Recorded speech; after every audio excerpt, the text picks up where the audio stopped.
Hello friends, আজকে chicken কষার recipe share করব। প্রথমে চিকেনটা নুন, হলুদ, লঙ্কার গুঁড়ো, জিরের গুঁড়ো, ধনের গুঁড়ো আর দই দিয়ে ম্যারিনেট করে নিয়েছি। তারপরে চিকেনগুলোকে ভালো করে সাদা তেলে ভেজে নেব।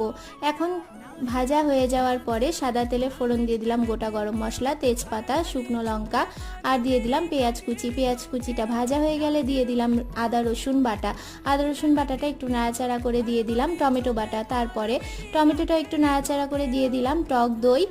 তারপরে একে একে মশলা দিয়ে দেব, লঙ্কার গুঁড়ো, হলুদ গুঁড়ো, ধনের গুঁড়ো, জিরের গুঁড়ো।